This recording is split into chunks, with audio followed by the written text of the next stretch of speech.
From now till 14th May, visit Woodin retail shops and partner shops and get your mom a range of beautiful fabrics and stylish ladies wear to complement her unique style. Celebrate your mom with Woodin and receive an amazing gift to make her day unforgettable. T's and C's apply. Woodin, le créateur. Hey, nana.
Morning to every one of you tuned in and listening to us this morning. This is Home Affairs. My name is Adam Nightday, and thank you for staying tuned in.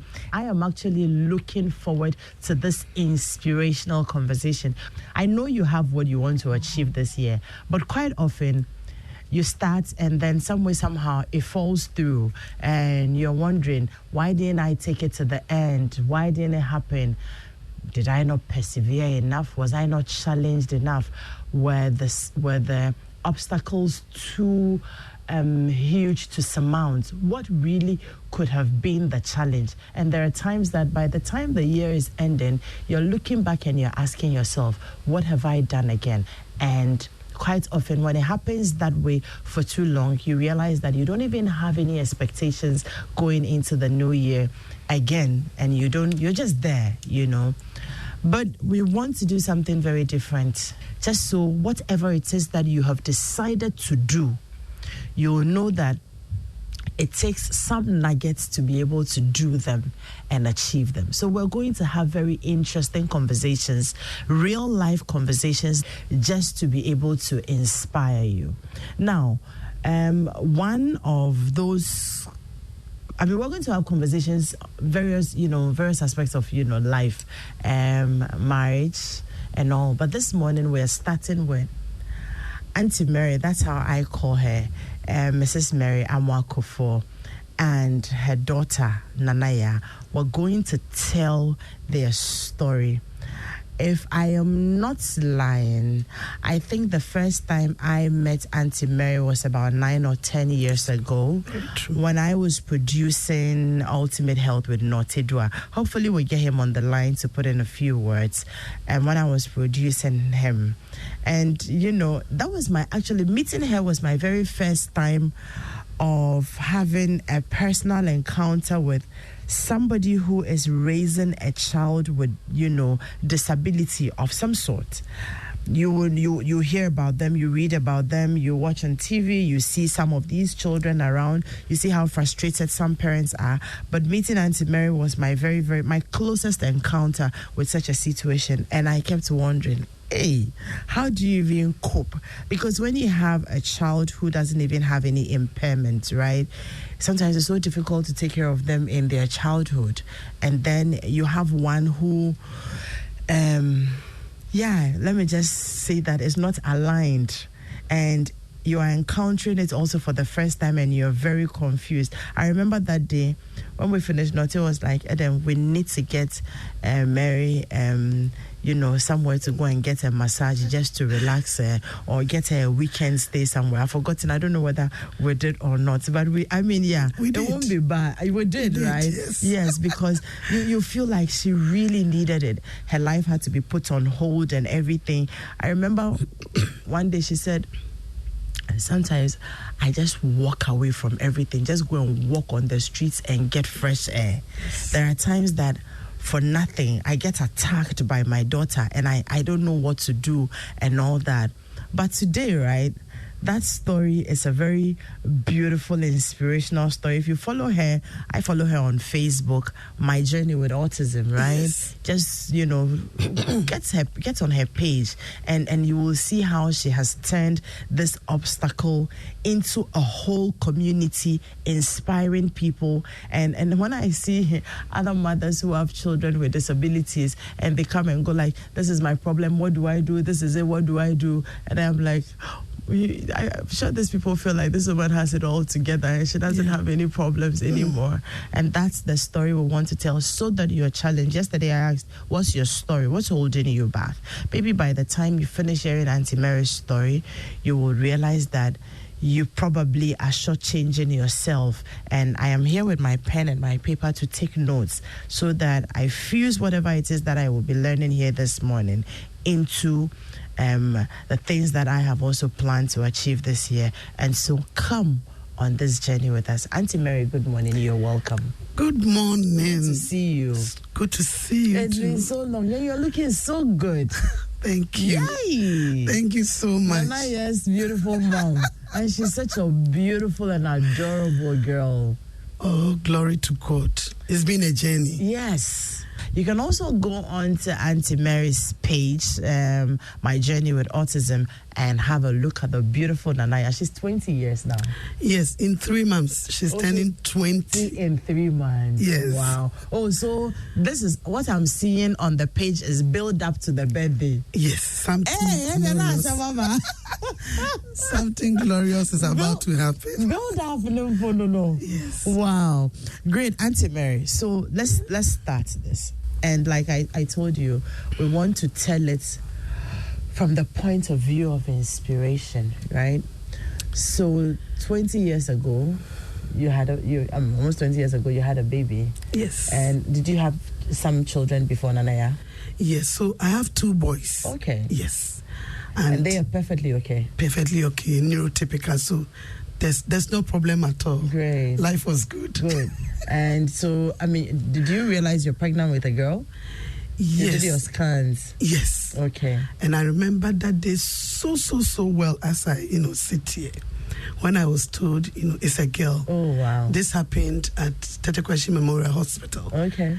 And I was so excited, I started thinking in pinks. I'm going to dress my baby. 2 boys, yeah. She's just going to crown it. I didn't know what was coming. Oh, today you can look back and laugh. Yes, is that me? Some few years back would have been, even if I share, tears now, it's tears of joy. Yeah. Of where we were. And where you are now. Yes, and where we are now. It's been a journey. And we thank God, ultimately. The good and the bad. Yeah, the ugly, the evil, everything. So then you had this baby. When was she diagnosed with autism? So, I was perfectly okay. Okay. 2 years, I remember very well, she could say, Mama, Dada. We speak a lot of Twi at home. Okay. And I remember very well when she would say, Menmusio means I want water. But then, just before she turned 3, I noticed she would flap her arms, sometimes run in circles, sometimes, play by herself, but she was very hyper, so she would not sit at one place. A 3-year-old, at least, when you call them, they will look at the direction of your voice, and even if they don't respond, your voice arrests their attention. This one, she was all over the place, running. She would just hide behind furniture and all that, so something was not right. But sincerely, you didn't think? No, not at all. Not at all. not at all. So this happened till she was 4. Oh, wow. Yes. And had she lost her speech at the time? Not yet. Okay. But the few words were there before 3. Okay. Now, what added around that time, that's 3 years, was the hyperactivity, not responding to a name, the flapping, not sleeping at night. Okay. And then there was also severe constipation around, the time. So, but, nothing did bring at the time. Were you taking her to the hospital? Not yet. Not yet. Not yet. Because you didn't just make anything of it? No, nothing, I thought maybe it's one of those things. So then, around 4, we started, you start the crèche. And we're going in the car of another teacher where we're staying. And he also had a 4-year-old who could respond to almost everything. Yes. So, for their age. Yes. So that was a connection, but it's still. And then around 4.5, when she was still not talking, but this time the hyperactivity was just too much to cope with, So I knew something was wrong at this time. But again, not autism or any form of disability at all. Wow. But I got a bit worried. But this time, not worried for hospital or to go to hospital, but, obedience, Yeah. So we started praying, and to cut long story short, I was still in denial till she was around 6 years. Are you serious? Yes. And 6 years is when formal education starts. Yes. So she's expected to be in class 1. She should be potty trained, should be able to, have a simple, basic conversation. Yes. And here she was not responding to her name. She didn't care, running around. She would not sleep at night, make some noise that didn't really add. And did you get any reports from school? Yes, I did. And so that was when, I started getting worried now. Okay. But even then, sometimes you still want to hold on. Hey, me a Christian, things will work for my good. Things will, yeah. But then a friend visited us. This was a white lady. She was a Peace Corps volunteer whilst I was in secondary school. Okay. She visited us, and she was actually the first person. Laura was with us for maybe 15, 20 minutes, and then said, Mary, is your daughter always like this? And I said, like what? Said, she hardly, gives me eye contact. She's all over the place. When I call her, she's not responding, even though she could hear. Yeah. And I said, she seems to be showing signs of autism, just like that. Yeah. I said, autism, what do you? It was my first time hearing it. Yes. And then I was a teacher, a very good one at that. I believed in myself that, I was a good teacher. So that was my first time. And I said, what is that? He said, those days, it wasn't like now where we have all these smartphones. There's so much information. Yeah. She took me to one of these cafes. And then, what in those days you go, you buy at the time. They give you the code. And then you go and sit behind one of the machines. Things have changed. I know, right? So then we Googled autism. And then information. So she printed and gave to me and said, read. And will you read and you were making some of the connections? Some of the things I read, my child did. Was exhibiting. There was also a lot that she wasn't exhibiting. Yes. But then, so I got a bit worried. I said, well, at 6, she's not potty trained. That was also another thing. So she will not sit on the potty. And she will do it, indiscriminately, anyhow. Oh, God. Whether my kitchen or my bedroom. And that was also another concern for you. Yes. And she would just urinate everywhere. So I said no. So at 6, then we said, no, enough is enough. Let's go to the hospital. So we went, and then they confirmed that, your child is on the autism spectrum. And I asked, is there any medication? He said, you've got to manage it and go through therapy. I said, therapy, first time. What is therapy? So for you thought that, there was just some medication they would give you, then you just buy and that's it. Yeah. So it was when the man said no, I can imagine. Yes, you can. I think that also didn't really help because, you'd have expected that They explain to you what this diagnosis means, you know. It was just like your child is on the autism spectrum and it's not curable. Oh dear. You learn to manage, they can do well, and then they started giving me instances of Einstein, and I said, what I do? I mean, bring it home, you know. But it was difficult. I remember when we left that hospital and was coming home, my husband didn't talk to me. I did not. I was crying. But he just, you know, kept on driving till we got home. And I think he was also in shock because my husband is a chemistry teacher. And when I had the Naya and I came home, I remember very well what he said.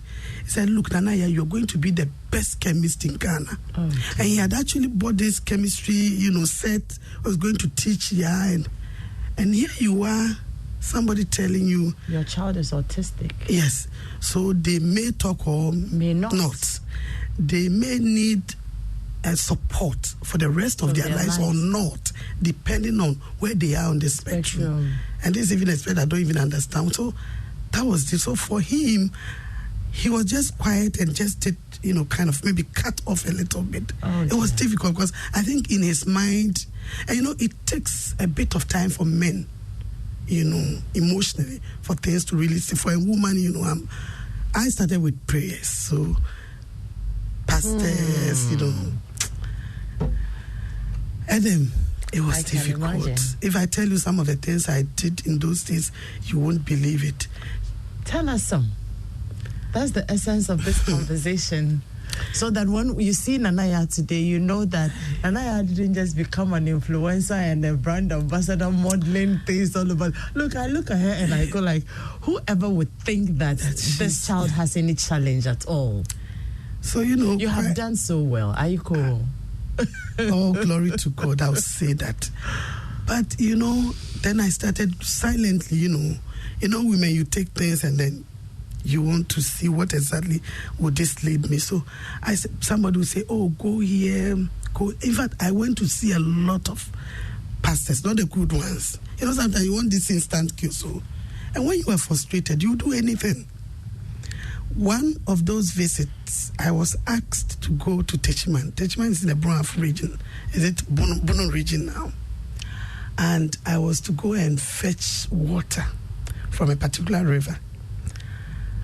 I did set off on Friday evening. I told my husband I was going to visit my mom. Then I veered off to Techiman. I got there around 4 a.m. I waited till 6 and I went to this river. I fetched the water. I brought it. I gave it to Nanaya. Nothing happened. Another pastor who had already collected so many clothes from me also asked me to use 7 white handkerchiefs. And at 12 a.m., I should bath here with these white handkerchiefs, one at a day, you know. Each day we use one. But what I was supposed to, when we are done with this bathing at 12 a.m., I should walk back to my bedroom, backwards, holding Nanaya. Now, the first day, we succeed. The second day, the third day, we both fell and we turned, you know, towards the direction of the. So it means I had to start over. I said, this one I can't continue. I mean, there were so many. You know, I go to other places. They would look at a palm, read the palm, and start telling me stories, and then go back and questions I should be asking my father. My father is already gone. He's dead. I mean, there were so many things. What I'm trying to say, sometimes when you don't have the answers, and you're so desperate, in your desperation, you do anything. Just anything. You do anything. And I think, I don't know whether this one is a cultural thing. You're expected to feel so strong and act so strong. And so sometimes you don't even have avenues and places where, even if you could trust the person to open up, you know, to open up and talk about what you are going through emotionally. I have, you know, I've gone through depression before. If I share my experience, you will go through it. You wouldn't believe it. But I think it also happened because I was bottling in too much. And when people cry, somebody said this once, that in other cultures, when people are crying, they just offer you tissue because they feel that the crying, it's part of a healing process. Exactly. Here, Mensu. Don't cry. Yeah. And so everything is bottled in there, and there's a limit to which each of us can take. And so I have gone through it all. I remember at a point when it was at the initial stage, it was difficult because even when nannies come, you were still going to school to teach. Yes, I was still going to school, and you need to leave your child with someone. And it's a child who is, all over the place. Especially the potty training aspect was difficult.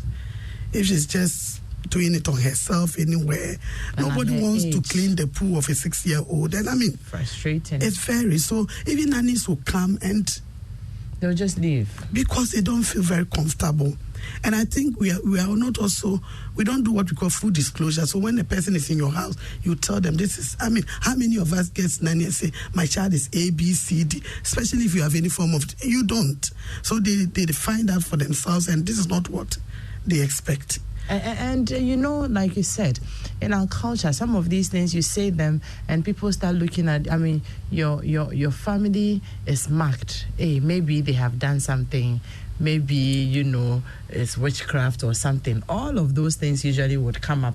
What people will be thinking about you because you have a child with disability, and at the time there wasn't so much information.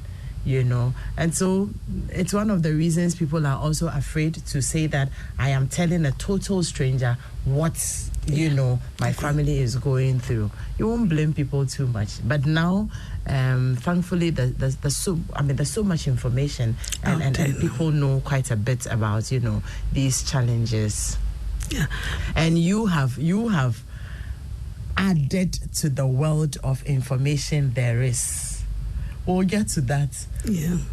So, it was difficult. So even dealing with nannies. So I think one particular year we had, changed about 4 to 5. So my husband said, this is enough. So why don't you stop working and take care of her whilst I work?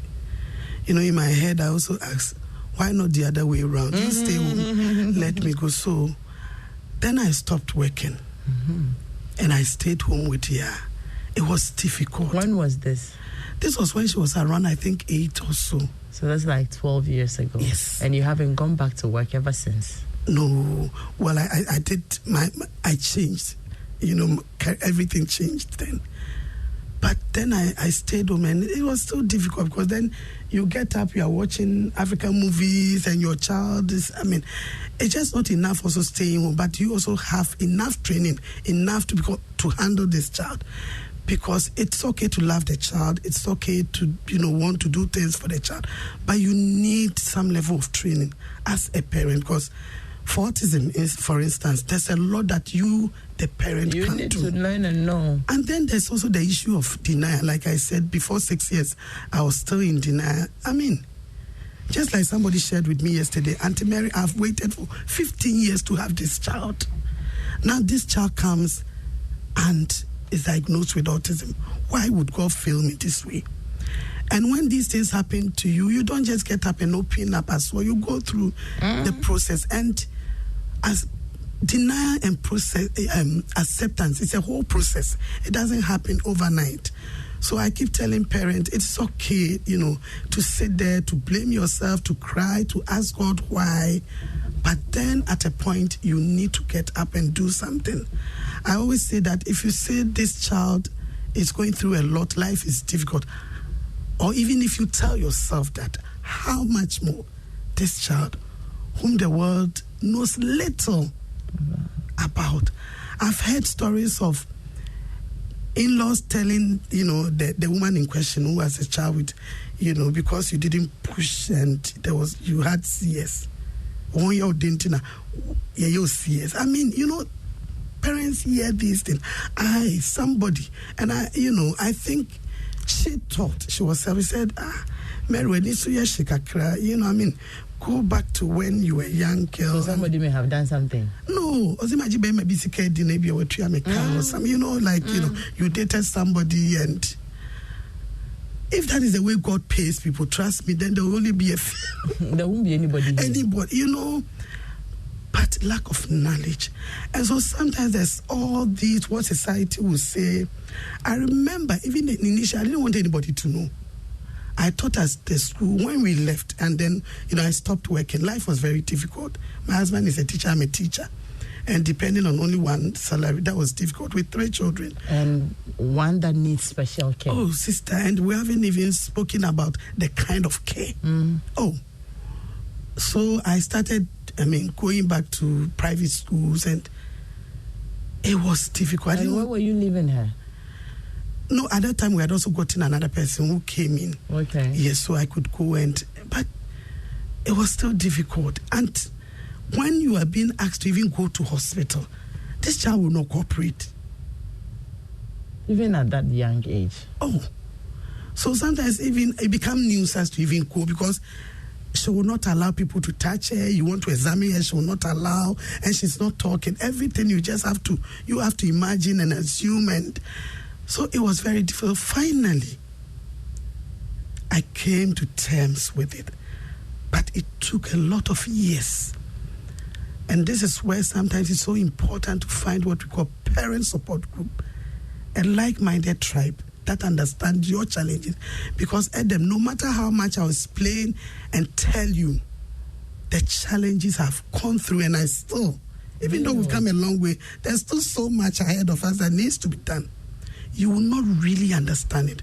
When I tell people that I'm tired, I'm emotionally tired, I'm physically tired. There are times that I pick up, a text message on my phone, I read it all right, and I don't even understand. Then later, maybe 2-3 days, I say, and then they text me on 3. Then I go say, she was actually, because emotionally, there are days that people will call, your child is making noise. Maybe this child hasn't slept for 3-4 days. Jesus. And so you look at the call, you say, it's better for you to ignore it, because at that particular moment, you can't even. Yeah. So we go through a lot. We truly, as I sit and share this experience, it is also bringing out the emotions. And I can understand. Auntie Mary, tell me, how has this changed you? It's so many. Especially so when you came to terms with it. Was that when you finally stopped working? No. I stopped working before. Oh, wow. Yes, I stopped working before. Even after you tried the private schools? Yes, it didn't work. And then, even one of the schools, and this was when I was around 6, when school reopened, and then we called and said, the school is collapsed, so we are no more. Actually, it wasn't collapsed. They just didn't want it. I don't take it against them. Yeah, you won't hold it against them. I used to run Evergreen, the crutch, and there was a time that somebody brought a child, with a special need like that, and the woman actually just came and said that, I am tired, I just want a place to dump this child and go, and then when I come back, I'll come and take her back. And I told her that I am sorry. One, even using the word you want to dump the child is one of the reasons I will not accept it. Number 2, and I'm being realistic here with you, myself and my caregivers have not been trained to handle... I remember you called me. I told you, to handle a child with special needs. They will be frustrated and probably end up just maltreating the child. And so, and she was upset because I think she had the same... encounter at different places. So I called you, and that's where you pointed me to a few places, and I told her, to try those places. After that, I called her a couple of times. She was upset with me, and she didn't, to find out if she was able to check those other places, She was very upset. So, yes, when you don't have what it takes to take care of children like that, you will be doing yourself, the child, and the child's family a whole great disservice by saying that you are accepting the child into, you have a curriculum you're following, and this curriculum will be of no use to, the child. And they won't be able to look at you and tell you that we won't take your child. So they tell you that the school has collapsed. Can you imagine? And I remember another school that also accepted I think the first time when I went back for reporting said, do you know that in that particular class where it's, 8 parents took their child away. Oh. Yes, they took their children away from that class. Yes. Oh. It is that bad. And so because of some of these things, some of the schools, and for a lot of our parents, they are not able to send their children to the public schools because of the numbers. So most of these private schools have smaller numbers, which could help our children. Oh. Yes. This one is heartbreaking. It's the reality. Oh. Look, just last week, we were looking for a room for a mother who didn't have a place to stay and had gone in to pay the rent. The next morning, there was a call. It said, somebody had already come to pay for it, so we are sorry. You know why? Because they were moving in the next day. Then they went with a child with a special... Look, things are happening that we hardly talk about. And these parents are going through it. We're living it each day.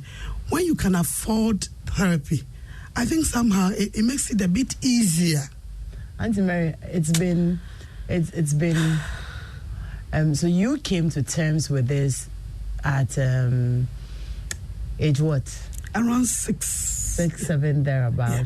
So it's been like almost 13 years, and you still haven't gotten over the emotions that come with this. I don't think one can ever get over it. No, I don't think, because we give birth and you want to see your child thrive, be like Adam, a teacher, a doctor, a lawyer, and then they struggle with the everyday things other children. I mean, it happens naturally. Yeah.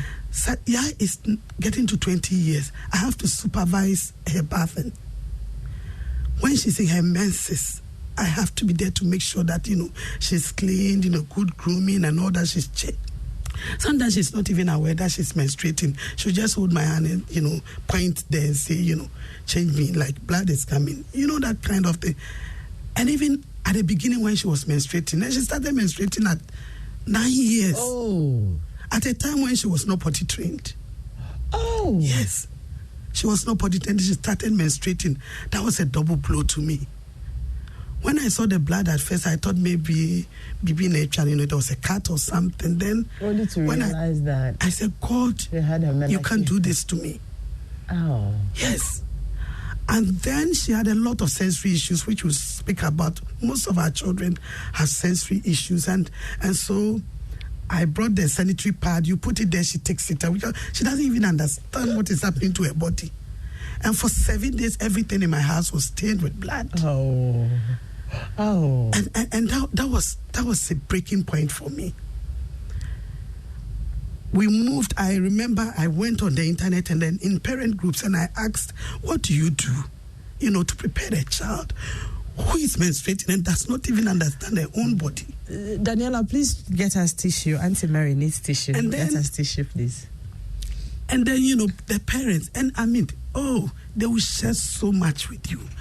One of them said, get a sanitary pad, go and get a tin tomatoes, spread a little bit on it, show your child so they know, something, like blood will have to be on the, that. Yeah, looked at me and then she started laughing like, oh. Then I mean, we did a whole lot. And somebody said, okay, so from now onwards, anytime you are menstruating, let your child see it. Wow. Yes, and I think when she started seeing me, when I am menstruating, so I take my bath, we've gone through that. That is a lot of work. You've gone through that. And even what kind of... You are in town walking with your child who is menstruating, and she stops. When sometimes you put this pad there and when you walk, it shifts a little bit. Oh my God, no matter where you are, she will stop you and say, look, the thing is shifting. It's shifting, my friend, better bring it back. And so you dare not go out and I know there are parents out there who are listening to me. These days we are so lucky to have the pull-ups, but they're so expensive. I buy the box for 400 Ghana cedis. How many parents would be able to afford? You've been asked to go for speech therapy. The least you pay is maybe 150 to 200 per session of 1 hour. Your child needs it 5 times a week. How do you afford it? And with this situation, you have had to stop working too. With autism, you have to even look at your child's nutrition, making sure you cut down on, carbohydrates so that when you eat a lot of carbohydrate, it turns into sugar. And so the child becomes extra hyper. And then, somebody sits in front of you and tell them, maybe go and do greens and do this. The person is struggling. Let's say I'm a teacher. My take-home pay is 2,500. I need a speech therapy for my child. Maybe I am renting. I have other children. And most of these children, even sitting in trotro, it's also another challenge. Hey. So it is this point I am still asking you, like I asked yesterday, what is your story? What is your challenge? What is holding you back? What excuse are you giving? And I'm asking myself, Adam, these questions as well. What excuse are you giving for not being able to move to do the things you want to do and achieve them?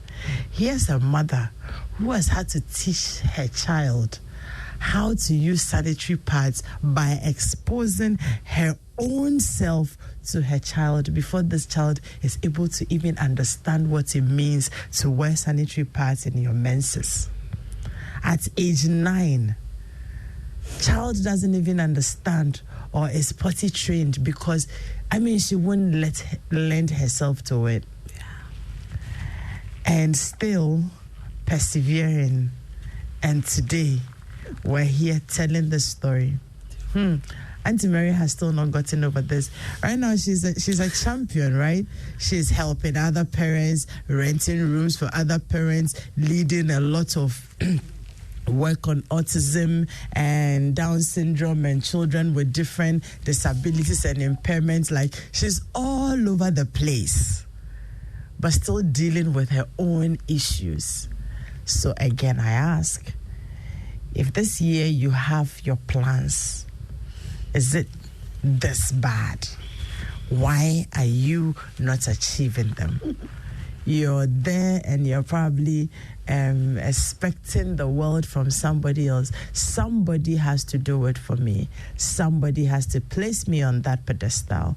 It's somebody's fault. Feeling so entitled. But here's somebody's story, and I hope that you're challenged. Good morning, Adam. I can relate to what Auntie Mary is saying. My son was diagnosed with autism when he was 3.5, and he is 4.5 years now. Glory to God, he has improved very well. Good morning, Adam. My name is Eric Hansen, a J-Sapon headmaster of Ibuako State College. I lived with Mary and family from 2005 to 2020. I salute Mary and her husband Ben, as well as Yaz brothers, for the support. In fact, they are in the background, but we don't get to see them. But I do know that they are doing a lot of work. So this story really is not even a conversation on autism to, learn about the disease and all that. It's just the challenges that someone has had to deal, and it's a lifetime, lifetime challenge. If you're listening to Auntie Mary's story, here's a woman who already had 2 sons and was excited when she got pregnant again and learned that she was having a girl, the icing on the cake. And she went through, had her child, and then started noticing that, things weren't going very well, but wouldn't make so much of it until somebody with a little bit of knowledge walked into her home one day after 3 or 4 years, to say that your child may be having a challenge. And then you zoom into the space of denial. No, not my child. It can't be. Then you are following other directions. Go here, pass here, go and fetch this river, go and do this, walk backwards, doing all that because she's in denial. Tried several things, get helps for the child so that she can still work because she has an ambition and all. And then they come, they go. You take the child to school, they're not accepting the child and all that. And your life is hanging in the balance. She says it took her for the child to get to age 6, Nana had to get to age 6 before she finally came to terms with the fact that it looks like this is going to be my path, so I better start accepting it. Look at this. She talked about the fact that she is a teacher, her husband is a teacher. How much do you bring in? How much does he bring in? But gradually you will still have to survive on that much, speech therapy, you have to do diet, you have to do a lot of things because that's a special child. So you can't just treat the child like you treat any other child. She has had to go through all of that. And then this affects her own dreams as well. You will have to start living a new dream. How she came to terms with all that, we will talk about all that in a bit so that you are inspired to be able to move to achieve the things you want to achieve.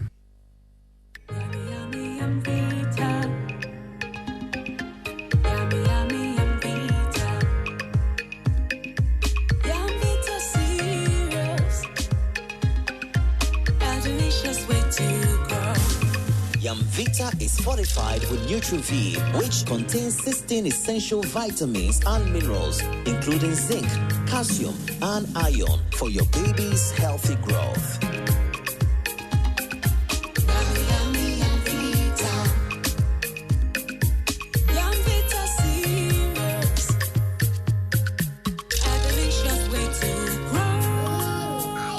Yum Vita, a delicious way to grow. This advert is FDA approved. Mamba cho mi pie meba sisi. When we say me ye aduane, we say me kokuru maba. Akaga tru ne garlic na ma wo hu egu asanga no. Emi ya na me hihye me nsa. Me mpese be bubu. Omia e natural.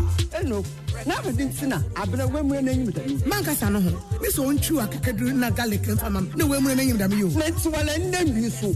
What choose spices to asanga. Me pe me bibia natural. Anti sankofa natural spices. Anti nanka. Also in the Maranka Samipe makes the naturality. Some copper natural spices. And none of you. And chilling preservatives in him. And young person, you put how to put in a wedding yet. Catadu and Catting bracket. Oh, yet the electric. Some copper natural spices. So I'm not sure, Kata. And she will be with them to the Benjamin Bibia natural. Sankofa natural spices. Proudly Ghanaian. Enkratui FDA Apendo. There's going to come a time that the church will rise as the highest of all the mountains, and saviors will be raised in the church to deal with the world system. And let it be now. We need to have a national focus. We don't have to lose this ambition, or else we work against the Great Commission. They are equipped in righteousness, the agenda to possess the nations. Welcome to an equipping center of the word and prayer on Pentecost Hour.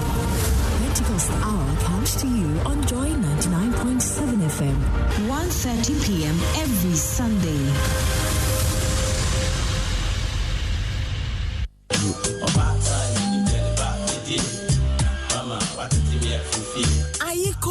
To all mothers out there, your role can never be overemphasized. Mothers are God's most special gifts to mankind, and even more special are the mothers who are raising children with special needs. This year, your superstation, Joy 99.7 FM, is celebrating mothers who are raising children with special needs in our promotion dubbed Supermom. Do you know any such mom? If you do, please share their story with us. That very daunting task of raising a child with special needs. In fact, the mothers themselves can share their stories with us as well. All entries must be sent to 055-111-997. And with the support of our sponsors, we will celebrate 10 of these Supermoms this Mother's Day. Our Supermom promotion is brought to you by Fortune Rice, always on point, just like Mom. Frital Sunflower Oil, you deserve a life of goodness. Zigzag Fashion Accessories, Accra Mall, your best choice for elegance and style. Woodin, Le Créateur. Lesh Fortune Limited, luxuriously perfect. Somotech Ghana, your total health partner for life. And Caveman Watches, be remembered. Supermom, Aiko.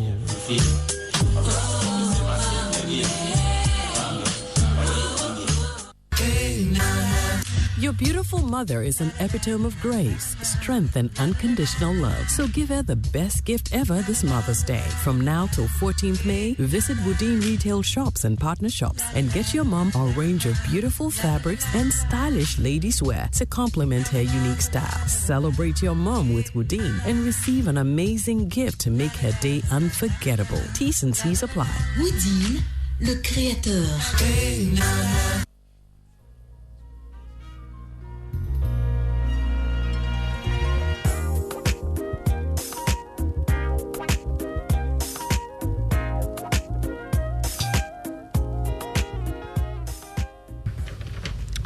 Auntie Mary, so I want to find out from you.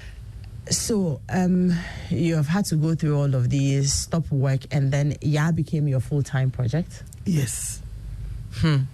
And how has that been? Thank you. So it was very difficult at the beginning.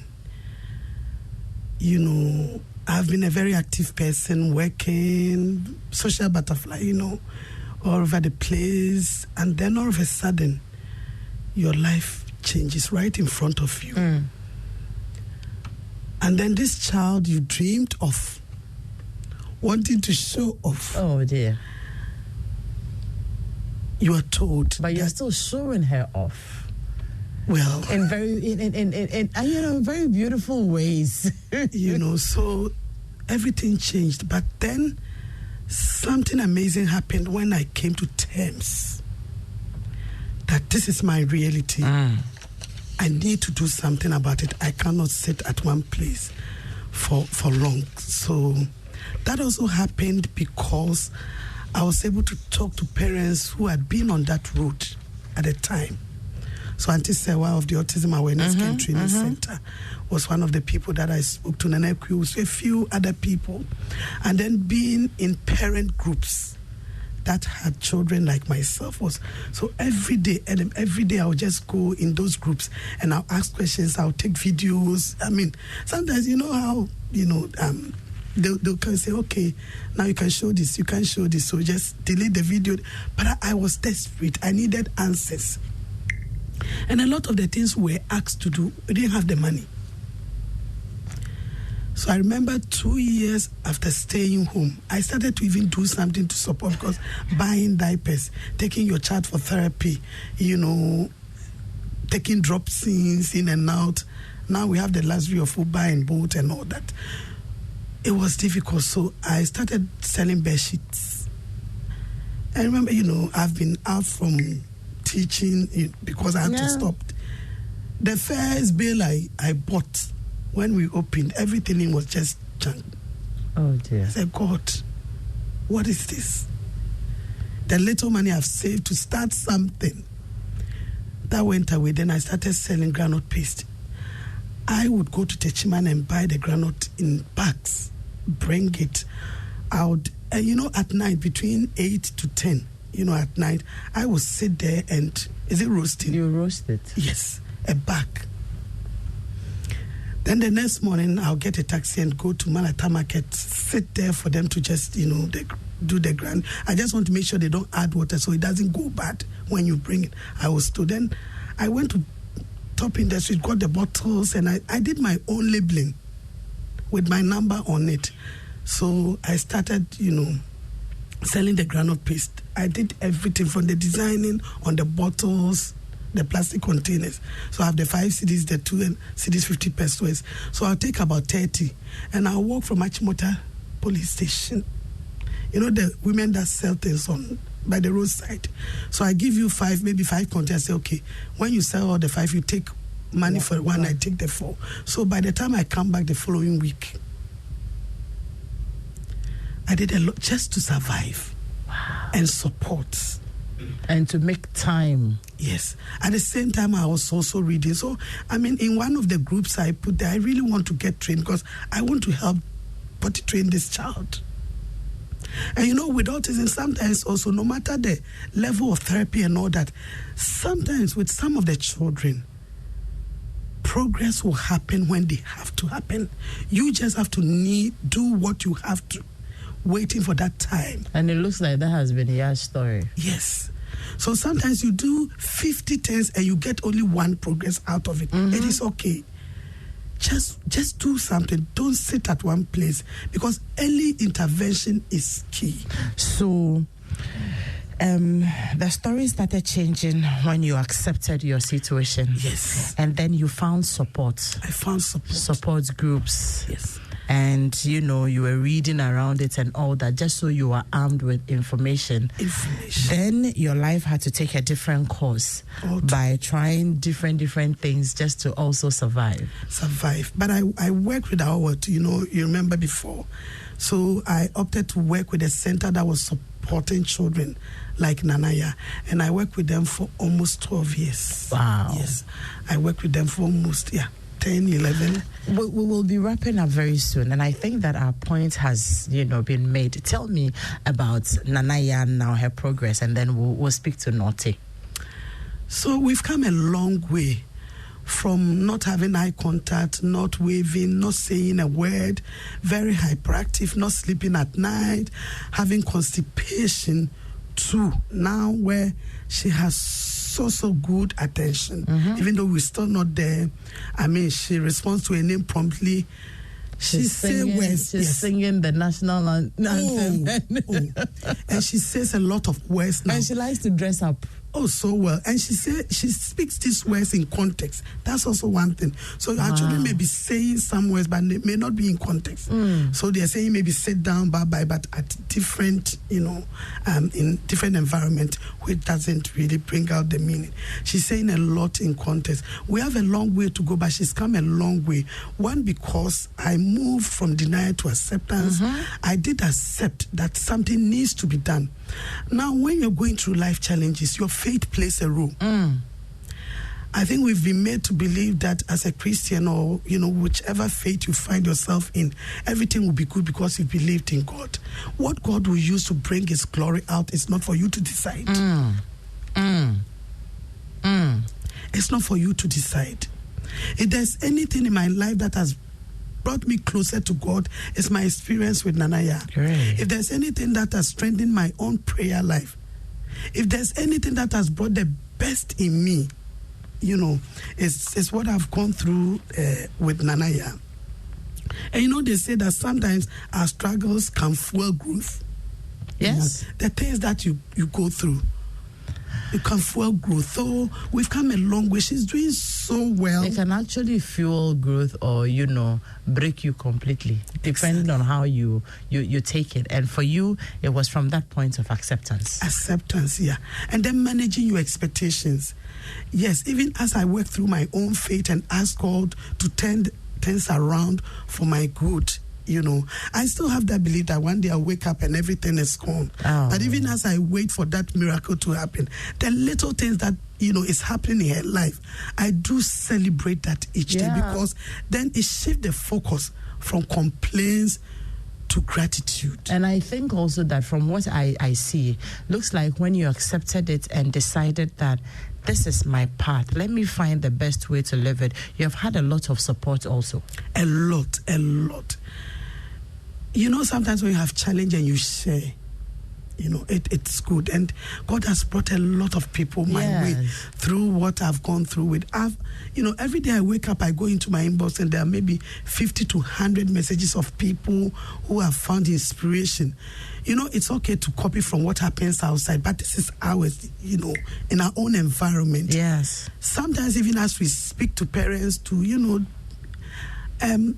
let your children eat well. When I say eat well, prepare food for them. Let's move from all these junks and the rest. We look at what is within our environment. Use that.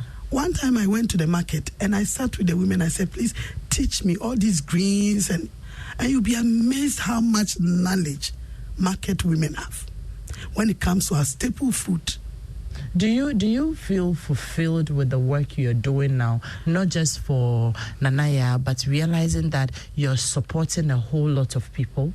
For me, I think I found my purpose through years. Great. Yes. And I love what I do. It's so humbling knowing that your experience is also supporting somebody else to go through this. The people that share their stories, very intimate stories with you. I feel humbled and blessed. And every day I wake up with gratitude in my heart. And every day, my faith is challenged. Great. I see God through the challenges. Sometimes we talk about miracles happening in our lives, and this one, I'm living it. There are days that we go 1 week without sleep. And and I ask God for strength. There are days sometimes, her mercies, they go through a lot of mood swings. We didn't have time to talk about the sensory issues and all that. But sometimes she could even go, it's like her body would just shut down. And for 3 months, there's no menstruation. But you know perfectly well it's not pregnancy. And you need to go to hospital and all that. So every day, you get to that point in your life where you know that beyond your beliefs and all that you can do as a human being. Great. There is a point where you need to believe in something greater than yourself. And that is where your faith and God comes in. And I have gotten to that point where I believe that all things would work for my good. The good, the bad, the struggles we've gone through, everything is working for my good. Great. But I need to be very purposeful. And each moment I lived in it and asked God enough strength for a day, not even for a week. Enough strength. And let us learn to enjoy in the moment with our children. Beautiful. So, but you I mean, what I am picking up is, if you hadn't come to that point of acceptance and opened up and decided to seek the help that will make you walk this path, you won't be this fulfilled today. Not at all. Great. Note, good morning. Hello, good morning. Good morning, Note. How are you doing? I'm good. The other chick in the studio, you are a chick already, but the other chick, Mary. I was just telling her that, I mean, you introduced her to me like about some 9-10 years ago. And I remember, that conversation after we had to look for massage vouchers and all, friends and weekend stay for her because she was just too stressed. Today we are able to look back to that story in as much as she's still going through challenges. We're able to look back to that story and say that God has done a lot, and then we're using her story to inspire people on whatever journey they may be on. Right.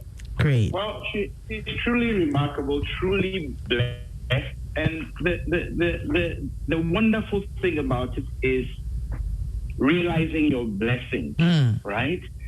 So a friend of mine likes to say, bent but not broken.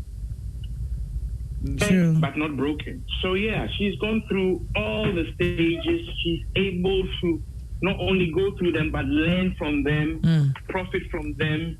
She's turned, I like to say, tragedy to tribute, right? That transition is essential, something that hurts you so much. Now you are able to celebrate it. She built the bridges for resource, and she's been able to recognize resource which is at her fingertips. Wow. Initially, she was blind, ignorant, scared, angry, afraid. Now, she sees opportunities.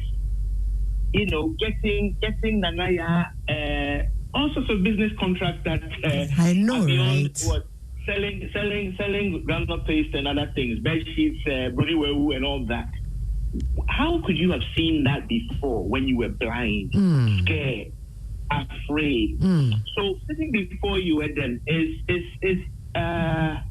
evidence that we need help to reframe, rethink, reconfigure our situation. Great. And find a way. Right? Find a way. Some people say faith is believing without knowing. But you see, properly put, faith involves knowing and involves informed expectation. Right? It's not as blind as people think. So, yes, Mary in the studio there, obviously, truly a priceless source of inspiration. And more importantly, not just to other people, to Nanaya herself. Yes. Her mother is a source of inspiration. Because, look, if I ask you, Eden, right now, why are you relying on the chair you sit on? How do you know it won't break, fall apart? Right? Yeah. So to be able to depend on somebody in your disadvantaged position where it's a challenge even communicating what you mean, what you need consistently, and to get to the level Nanaya has gotten to, it's truly, truly inspirational. Beautiful. And Note, I mean, to just, in about 2 minutes, using Auntie Mary's story and all that you have said, for people who are going through challenges, and or even for people who have plans and ideas and want to make positive strides this year. But we do know that, look, challenges are part of, sometimes very unexpected. You're on a certain path, then boom, something comes up and all. How would you, encourage people who may be dealing with, certain challenges, who may not be able to find their feet and all? I mean, we've told Auntie Mary's story. Just a word of encouragement to people out there as they journey along this year with their plans, their challenges, but still want to be able to make something good out of their lives. Wow. The first thing I'll say is packaging that word of encouragement that revolves around Mary's story in 2 minutes. It's a challenge. So I need inspiration to do that. But let me just say this. Most things hurt before they heal. I'll say that again. Most things hurt before they heal. And we all seek the healing. We all seek the destination, but nobody wants the journey. Mary has learned to be journey-oriented. Okay, it's very easy to ask, when will we get there? And I heard her say a few seconds ago, that she still holds out for that miracle, right? That she'll wake up one day and it's not there and everything is fine. It was just a bad trip, a bad dream, right? But she has gone through the motions, okay? You can dream of having a child without really conceptualizing what a pregnancy means and what it takes from you and your body and so on and so forth. So everything hurts before it heals. That journey from anger, depression, denial, disillusionment, all the way to acceptance has many, many aspects.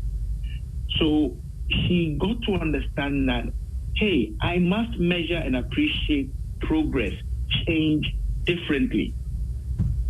Okay, I don't want to go back into Mary's story and some of the details and the rough edges that she knows, I know, and she has shared. She set up a foundation, right? She equipped herself. She got the necessary resource and knowledge and skill. So you have to equip yourself. You have to be able to do all these things. And there's nothing wrong in needing somebody to hold your hand, guide you, support you. So we have to learn how to go through these transitions. Every difficulty has some sustainable, efficient, and effective solution. But we've got to be able to figure it out. And we can't do that when we are blind, scared, angry, and in denial. So for everybody listening to Mary's story and Nanaya's story, it's not all frills. The rose does have thorns, but we value and treasure the rose, all made by God, right? And then the key pillar in there is purpose. Adam, we are purposeful beings. We get frustrated when we don't see purpose. She created purpose, and she's aligned it and allowed her lines to fall in line with God's lines, plan, and purpose. So faith also has a role in this. You can't just be there and believe in nothing. Yeah. You must believe to achieve. So key ingredients in this inspirational story, understanding purpose, plan, clearing your eyes. You know that Jimmy Cliff song, I can see clearly now the rain is gone. Yeah? Okay? Yeah. So sometimes the tears are to clear your eyes. Right? Her eyes are clear now, but she will still cry from time to time. Yeah. Yeah, and she will tell you. But now she's not ashamed of crying. And she will find her strength and rebalance and move forward. Great. She's not shy to tell you that sometimes she moves sideways or even backwards, right? But she's able to reframe, use her now self-driven compass to find her bearing and to guide Nanaya. I would want to say a big thank you to Mary. She's been a light. Oh yes. That has shed light on many of the things. Of course, you can read, you can have different professional groups. Indeed. But the real experience always sheds more light. That's for true. us and create the resources. So once again, these are the things that people need to look out for. Don't be scared if you're lost. Don't be an island. Build bridges, not walls. Many of us, in times of pain and suffering, we build walls around ourselves thinking that will protect us. Mary has succeeded because she built bridges and she continues to build bridges. Thank you. Lotte, thank you so much. And need we say more? Our conversation here is done this morning. I am taken home. It hurts before it heals. And most things hurt before they heal. Yeah. Yes, and in that process, you will need to find understanding, you will need to find purpose, you will need to plan. And I like the part where Lotte says you will have to learn to clear your eyes as well and, build bridges, not walls. And don't also be an island unto yourself when you are lost. It's normal to be lost at certain points in time, but that's when you seek all the help and the support. Auntie Mary, God bless you so much. God bless you. God bless you. And we will celebrate Nanaya's 20th. Oh, yes. We are waiting. Thank you all for doing the listening. Hopefully you have been inspired to journey along and to deal with whatever challenges you may be facing. All the best. And okay, great. Auntie Mary wants to put out a contact. Okay, yes, great. so Please, quickly. If you need to, talk to me later or need support, 0244 988 977. 0244 988-977. All right. Thank you all very much for doing the listening. My name is Adam Nightstay. Daniela, thank you. And the Weekend City Show is up next.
Joy 99.7 FM.